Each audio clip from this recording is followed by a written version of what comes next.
Muy buenas a todos. Bienvenidos al primer episodio de Galenicus. Hoy inauguramos este podcast con Iñaki Robles. Iñaki es investigador en el Centro Nacional de Enfermedades Cardiovasculares y ha sacado un ratito para hablar con nosotros. Muy buena, Iñaki. Buenas tardes. Iñaki es experto en microbiota y la relación que existe entre esta y la hipertensión arterial.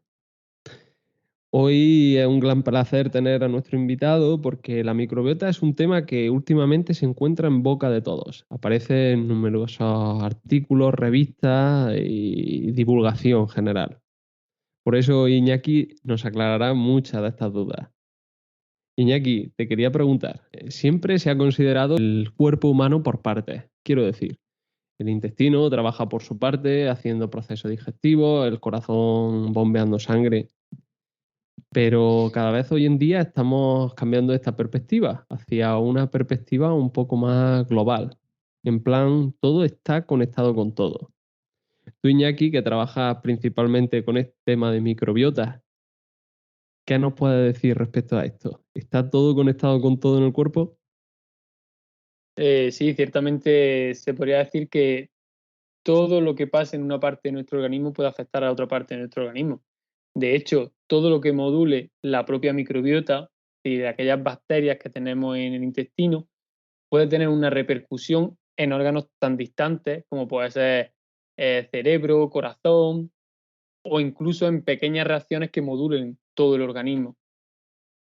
Y es que esto parece interesante porque, claro, en tu trabajo trabajáis con microbiota para tener una acción o ver acciones y repercusiones en otro sistema, como puede ser el que regula la tensión arterial. Claro, exactamente. Se ha visto por diferentes trabajos que hemos llevado a cabo, diferentes experimentos, que la modulación de la microbiota intestinal, ya sea bien con probióticos, con fibra alimentaria, es capaz de producir una disminución en la presión arterial. Y cualquier efecto que se vea a nivel local luego va a tener una repercusión en esa presión arterial, ya sea bien por modulación del sistema nervioso simpático o bien por modulación del sistema inmunitario. Es muy interesante este tema, pero antes de empezar con todo, sí quería preguntarte una cosa. Para aclarar a todos nuestros oyentes, la microbiota es un conjunto de microorganismos, lo que comúnmente se conoce como la flora intestinal, que vive con nosotros y que principalmente se encuentra en los intestinos. Y tiene una función que podemos decir principalmente digestiva, pero con mucho más repercusión en todo el organismo. Lo primero y más elemental, ¿cómo llega esa microbiota ahí? ¿Cómo esa microbiota llega al interior de nosotros? La microbiota llega al interior de nosotros desde antes de nacer. De hecho, hace poco se vio en un trabajo publicado en una revista de alto índice de impacto, como es la revista Science, que quizás algunos de los oyentes la conozcan, que Ajá. incluso en la placenta, en el momento, durante ya el proceso de gestación, ya hay una serie de bacterias que están por ahí, que pasan de la madre al feto. Y posteriormente, en el momento del parto, también se vio hace ya años, que parte de la microbiota de la vagina de la madre pasa al bebé. Y posteriormente, durante el desarrollo de nuestra vida, derivado de factores ambientales, factores genéticos, incluso la propia alimentación, va modulando y desarrollando nuestra microbiota y va modulando esas bacterias que nosotros tenemos Ujú. en el intestino. Es interesante porque, corrígeme si me equivoco, se tiene una microbiota diferente si se nace por parto natural o por cesárea, ¿verdad? Sí, sí, de hecho, parte de la microbiota de la madre que pasa en el momento del parto, ahí los niños que nacen por cesárea no la tienen. Interesante. Entonces, un niño y otro niño puede tener una microbiota diferente. Mm, También supongo que afectará el lugar donde nazca, ¿verdad? Por supuesto, al final son factores ambientales que van a condicionar tu idiosincrasia microbiana. Y si esta microbiota es tan diferente, ¿Cómo sabemos lo que es una microbiota sana? Quizá ese es el punto clave, diferenciar qué es una microbiota sana o qué componentes de una microbiota son los que determinan si una microbiota es sana o no. Estos componentes Últimamente, son, digamos, especies de bacterias, ¿no? especies de bacterias o bien compuestos químicos que produzcan esas bacterias. Pero Ajá. en los últimos años se está haciendo mucho hincapié en determinados componentes que producen esas bacterias, determinados metabolitos, como pueden ser ácidos grasos de cadena corta o bien compuestos como trimetilmonaminoxidasa, que parece que están relacionados bien con el agravamiento o con la mejora de determinadas enfermedades. Entonces, Ujú. se empieza a determinar cuando se producen aquellos compuestos químicos considerados beneficiosos que esa microbiota es sana y cuando se producen aquellos metabolitos considerados patógenos que esa microbiota no es sana. Ajá. Los metabolitos, digamos que son como los excrementos, ¿no? De esas bacterias. ¿O cómo Más son que los producidos? excrementos, sí, más que los excrementos serían como compuestos derivados de su trabajo. Sí, se podría decir en cierto modo que serían como una especie de, entre comillas, excrementos de la digestión de la fibra por parte de esas bacterias. Y esos elementos obviamente no se quedan solo en el intestino. Parte de ellos los excretaremos, ¿verdad? Pero otras atravesarán la permeabilidad de la barrera intestinal. Claro, gran parte de esos metabolitos son necesarios como nutrientes para mantener la propia integridad del epitelio intestinal. Además, parte de ellos también, como bien has comentado, son capaces de llegar a circulación sistémica, es decir, a sangre, llegando a diferentes órganos dianos, a diferentes tejidos y por tanto llevando a cabo efectos sistémicos. Ajá. Y Iñaki, ¿cuántos kilos tenemos de microbiota en el organismo?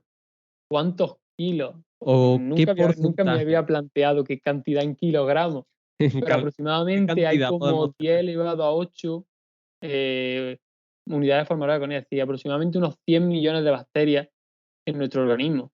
En general se podría decir que tenemos más bacterias que células en nuestro organismo. Muy interesante. De ahí la importancia de cuidarla, ¿verdad? Hemos dicho que no sabemos exactamente lo que es una microbiota sana, sino que nos fijamos más en el tema de metabolitos que produce. ¿Estos metabolitos cambian con la edad del individuo? ¿Siguen algún patrón cuando se envejece o se crece? Claramente cambian con la edad, porque al final es un factor que está afectando.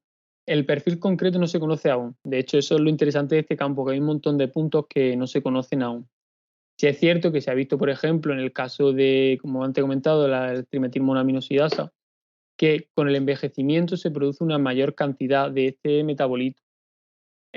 También ocurre con determinados esos ácidos grasos de cadena corta, como son, por ejemplo, lactato, que se produce un Ujú. aumento, o en el caso de butirato, se produce una reducción en la producción de este metabolito. De todas formas, el perfil concreto no se conoce aún. De ahí lo interesante de este campo. Como bien hemos dicho, todo está conectado con todo el organismo. La microbiota tiene una repercusión en todo el sistema, lo que abre la perspectiva a tratamientos con microbiotas. Y en esto, parte de tu investigación trabaja sobre esto. ¿Nos puedes dar un poquito de luz respecto a los tratamientos con la Claro, microbiota? lo interesante, los tratamientos relacionados con la modulación de la microbiota es tanto el uso de determinadas bacterias que consideremos que pueden ser beneficiosas, que lo que harán será modular completamente la microbiota hacia un perfil que consideremos beneficioso, o bien directamente la inoculación, el día que conozcamos que se considera una microbiota sana, de esa microbiota a pacientes que tengan una determinada patología. Pero no solo eso, sino que también recientemente se está empezando a abrir un campo que es el uso de determinados virus que atacan únicamente a bacterias, se conocen como Ajá. bacteriófagos, de forma que podemos eliminar concretamente determinadas bacterias que parezca que sean patógenas o que sean perjudiciales para la evolución de una patología. Ajá, y así Otra se forma, modula la microbiota. claro, el problema que tiene esa modulación tan diana es Ah, que la microbiota en sí es un ecosistema. ajá. Entonces, si tú tocas una especie bacteriana, eso va a desencadenar un efecto a nivel sistémico Ajá. que va a derivar esa microbiota hacia una microbiota desconocida. Entonces hay que conocer muy bien qué ocurre cuando quita una especie, qué otra especie se está expandiendo, si es una especie que interesa o una especie que no. Entonces es Ajá. todavía un campo que está en estudio. Es muy interesante, se crea una pequeña desestabilización y luego vuelve otra vez a intentar regularse con otras cepas. Si hay tratamiento, también cabe la posibilidad a un diagnóstico. ¿Se podrían diagnosticar enfermedades gracias al análisis de la microbiota? Sí, de hecho, recientemente hay diversos estudios que están intentando buscar determinados marcadores de la microbiota, es decir, determinados metabolitos Ajá, producidos por esa microbiota que parece ser que están correlacionados con determinadas patologías. De hecho, recientemente un grupo de investigación de ahí de Alemania ajá.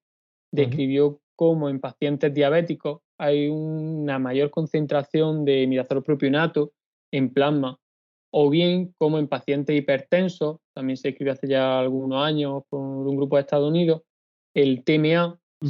se encontraba aumentado en pacientes prehipertensos y permitiría conocer que un paciente va a ser hipertenso antes de que realmente tenga una hipertensión que sea más difícil de corregir. Ajá, muy interesante. El tema que has comentado anteriormente de los bacteriófagos, ¿cómo se introduce un virus que destruya ciertas bacterias? Hay un grupo que está súper estandarizado con eso, que tiene una gran colonia ahí en Israel.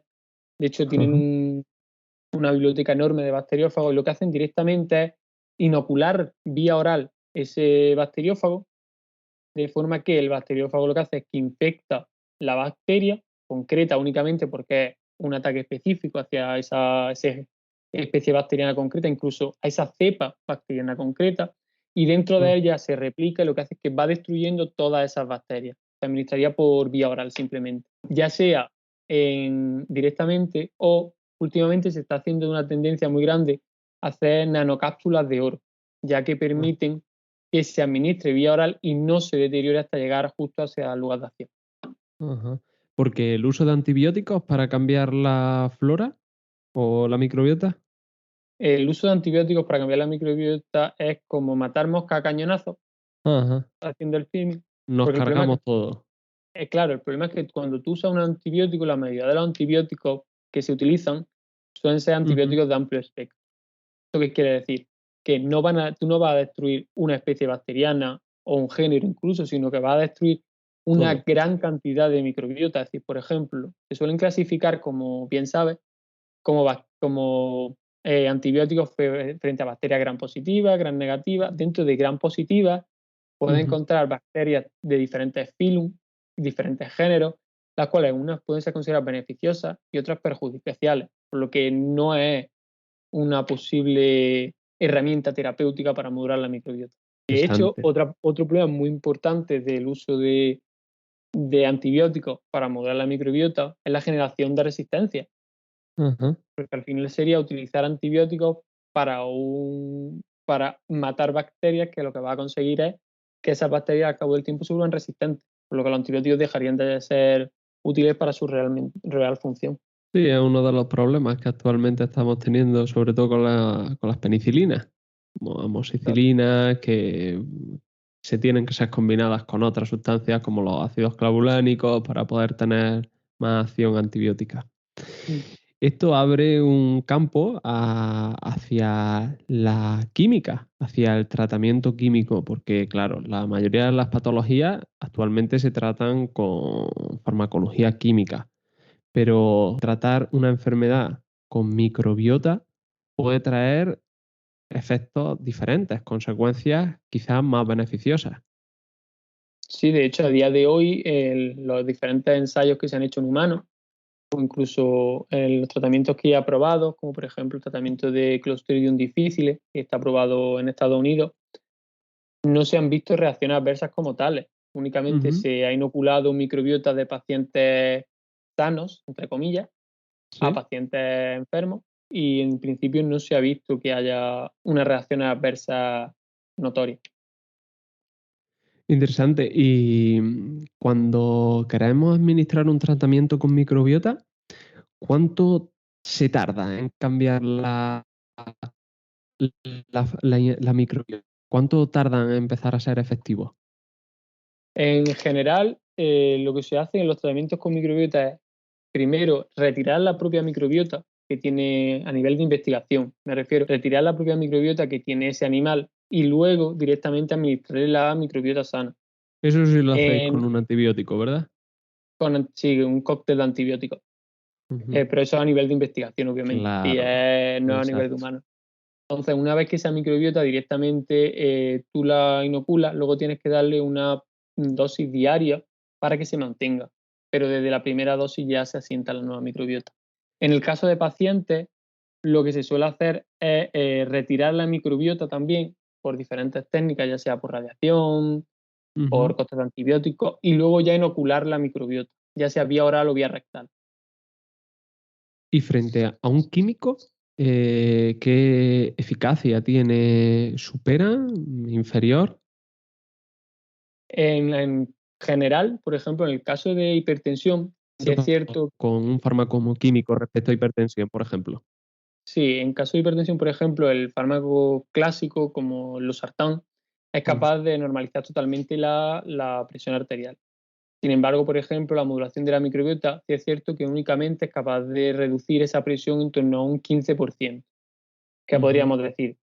Entonces no tiene una utilidad real, pero sin embargo la mayoría de los pacientes que son hipertensos no suelen tener una hipertensión excesiva, sino que suelen ser hipertensos de grado 1, por cual únicamente la presión arterial en torno a 140, 150 milímetros de mercurio, por lo que una reducción únicamente del 15% va a conseguir que ese paciente deje de ser hipertenso y su calidad de vida va a mejorar de forma sustancial.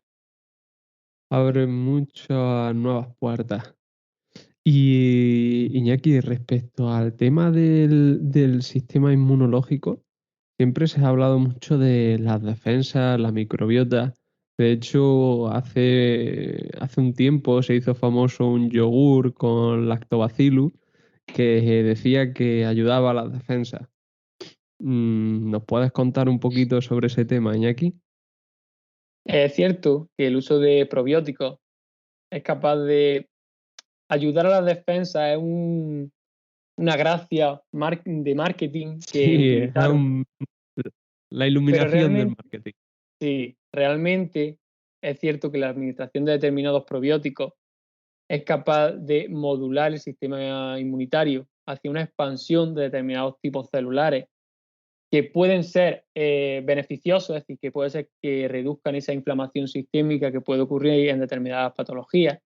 Ajá. Y es cierto que la administración de determinadas bacterias patógenas pues produce el caso contrario, por lo que quitando la salvedad del marketing de mejora tus defensas, realmente ese tipo de suplementos alimenticios o probióticos, como lo queramos llamar, Ajá. lo que hacen es modular la microbiota para que esa microbiota module el sistema inmunitario.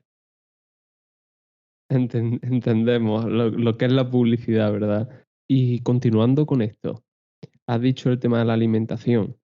Hoy en día estamos en una sociedad donde hablamos mucho de procesados, ultraprocesados, cómo afectan a nuestra salud, los alimentos.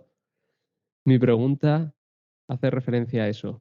¿Cómo afecta la alimentación que llevemos a la microbiota? Y si nos puedes dar algunos tips de alimentación positivos. Básicamente la alimentación modula completamente la microbiota. Puede llevar tu microbiota hacia, entre comillas, el bien o el mal. Realmente Ujú. en la primera línea, cuando nosotros tomamos un alimento, gran parte de él es digerido por esas bacterias que tenemos en el intestino, en diferentes etapas del tracto gastrointestinal. Es necesario, es decir, dentro de esos tips que me pregunta, lo ideal es una dieta rica en fibra, ya que principalmente esa fibra insoluble, principalmente proporcionada por lo que es lo verde, y la dieta típica que se ha llamado toda la vida como la dieta mediterránea, Frutas y verduras. es lo ideal para que esas bacterias beneficiosas puedan producir esos, anteriormente, como has comentado, excrementos, entre comillas, Ajá. que mejoren el organismo y expandir una microbiota buena, entre comillas. De hecho, se ha visto que el exceso de carne, es decir, es necesario comer productos cárnicos, por supuesto, pero el exceso de determinados productos cárnicos, sobre todo carnes rojas, se ha Ajá. visto que está relacionado con una progresión hacia una microbiota menos saludable. Sí me gustaría contar alguna anécdota sobre el tema este de la distorsión que se puede producir en la microbiota con la alimentación. Y es una historia que le ocurrió a un amigo. ¿Sabes? El hecho este de irte a Marruecos, ¿no, Iñaki? Sí. Pues resulta que mi amigo, claro, al empezar a beber agua de allí, que no es que el agua esté contaminada, sino que tiene una cantidad de bacterias diferentes, ¿verdad? A la No que solo solemos. bacterias, Porque, sino por ejemplo, aquí composición. cloramos el agua. Allí a lo mejor el agua no está tan clorada, no está tan potable. No, pero no solo bacterias, sino únicamente la composición de electrolitos que tiene es diferente. Y ya eso te produce una desregulación en esa microbiota que puede conllevar lo que seguramente le pasaría a tu amigo, que es lo que comúnmente se conoce como la diarrea del viajero, Exacto, se fue por que es agua. debido a una desregulación en la microbiota derivado tanto bien o por las bacterias que tenga o bien simplemente por los niveles de electrolitos que tenga ese agua. Sin embargo, fíjate qué curioso, en la farmacia se vende un probiótico, la Saccharomyces, tiene un Mm. nombre comercial, y siempre se lleva su bote de Saccharomyces. Y cuando está en Marruecos, pues desde que lo toma, ya no le ocurre eso. Puede ser que el Hombre, tendrá que ser. Saccharomyces soporte la microbiota para que no se vaya por agua. Hombre, tanto como que soporte la microbiota, no, pero a lo mejor el probiótico es capaz de producir esa regulación que haga que la microbiota tolere esa alteración Mm. en el agua que haga que a él le sentase más. Sino que se tome una cerveza y también les vendría bien. Es muy interesante el tema esto y es lo que hablábamos, que al final hay una conexión con todo en el cuerpo. Cuando se estabiliza un poquito hay un reequilibrio. Iñaki, y por último, quería preguntarte respecto a tu campo de investigación, sobre todo con la hipertensión, y luego con una vista un poco más lejana, con la microbiota en general. ¿Qué futuro le ves a este campo de investigación? ¿Qué aportes puede tener para la humanidad los descubrimientos que se puedan hacer? Si nos ponemos a nivel de marketing, te diría, salvaremos el mundo. Pero a Ayudaremos a nivel las real, defensas. exacto. Pero a nivel real, la idea de todo esto es intentar buscar tratamientos diferentes que no sean los comúnmente utilizados productos químicos. Por ejemplo, en el caso de la hipertensión, es conocido que un alto porcentaje de la hipertensión de los pacientes hipertensos Ujú, presentan una hipertensión no controlable, incluso con tres fármacos antihipertensivos. En el ujú, caso de la modulación de la microbiota, podríamos conseguir que esos pacientes que presentan una hipertensión no controlable pase a ser controlable y normalizarle su presión de forma que puedan llevar un nivel de vida mejor. En ujú, el caso, por ejemplo, de la obesidad, se ha visto que una de las principales pandemias realmente en el siglo XXI es el aumento ujú. de casos de obesidad en etapas La muy tempranas de población. la vida. Ujú, Entonces, esa obesidad va asociada muchas veces a una alteración en la microbiota, que ujú. llaman disbiosis, pero realmente no es más que una modulación de esa microbiota que si conseguimos conocer qué microbiota es la beneficiosa, podríamos ayudar a esos pacientes a, mediante esa modulación hacia una microbiota beneficiosa, ayudarles asociado a una dieta sana, por supuesto, a Ajá. reducir el peso y a normalizar su obesidad o síndrome metabólico que puedan presentar. Es decir, la idea cuál es, buscar nuevas dianas terapéuticas y nuevos tratamientos para enfermedades de hoy día que no se pueden controlar al 100%. Me ha venido a la idea, hablando del marketing, cuando has dicho el tema de regular la alimentación, esto lo podríamos vender como comer sin engordar, ¿no? Gracias a tomarte tu pastilla de microbiota. El sueño de gran parte ¿Cómo? de la Si humanidad. entonces eso sí que sería salvar el mundo, porque la gente sería feliz. Diría, como todo lo que quiera, como lo que quiera, cuando quiera, como quiera, y luego no engordo y nunca me pongo enfermo. ¡Viva! Pues hay que apoyar más a este grupo de científicos El que y descubra conseguir esos eso, avances. Tomen la forma real. que si encontramos eso y alguien encuentra la cura de la calvicie, esas 2 personas son ricas de por vida. Por eso hay que financiar la ciencia, más que nunca en este momento. Sí. Iñaki, muchas gracias. Estoy muy agradecido por este ratito que me has dedicado. Este es el primer episodio de Galenicus. Muchas gracias por colaborar y estar con él. Iñaki y yo somos amigos íntimos de siempre, nos hemos conocido en la universidad y su trabajo es muy interesante y la dedicación que tiene para llegar a donde está llegando y la calidad de las publicaciones que está haciendo es inmenso. Así que agradezco mucho que me dedique este tiempo, sobre todo para este proyecto que en mi caso es personal. Muchas gracias a ti por invitarme. Ya sabes que para lo que me necesites, aquí me tienes. Eres muy grande, Iñaki. Para acabar Galenicus, he diseñado una sección para conocer un poquito más a nuestro invitado, que no sea solo la parte de ciencia, sino la parte personal, porque al final todos somos personas y tenemos nuestro lado humano. Para desarrollar esto un poco, he diseñado 3 secciones para preguntarle sobre 3 temas: mascotas, comida y coches. El tema de mascotas, sé que Iñaki, porque lo estoy viendo ahí aunque vosotros solo nos estáis escuchando, nosotros estamos en videollamada y le estoy viendo ahí con su amiguito Quito, que está correteando durante toda la entrevista. ¿Nos lo presenta, Iñaki? Sí, aquí tengo a mi quitillo, a mi perrete, que es un border collie que tiene 1 año y medio. Y digamos que ya se va acercando su hora del paseíto y va pidiendo guerra. Quito dice algo Ya que mismo os dejo. no, solo está jugando, no quiere hablar. Yo sé, Iñaki, que eres gran amante de los animales y la relación que tienes con Quito es especial. ¿Nos puedes hablar un poquito de esa relación humano, Bueno, animal, perrete. mascota?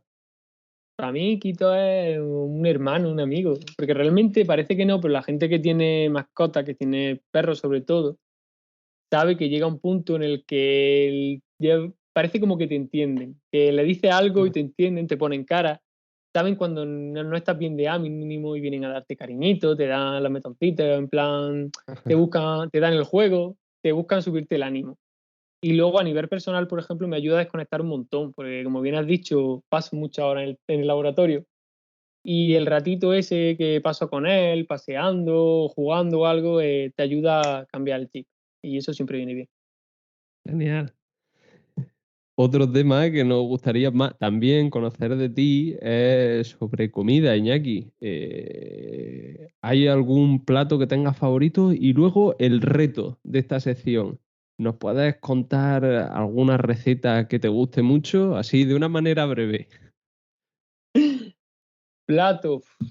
La verdad es que yo creo que es la pregunta más difícil que me puedes hacer, porque me encanta comer. Es decir, depende del día, hay días que me apetece una cosa, días que me apetece otra.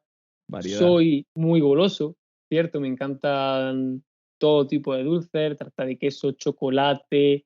Ya sabes, si algún día me quieres preparar una cena para Te devolverme el tengo que hacer favor, ya algo sabes. para agradecerte que estés este ratito conmigo. Una buena cena y yo soy feliz. Con un buen vinito y lo que necesites. Y ¿Y luego un alguna plato, recetilla?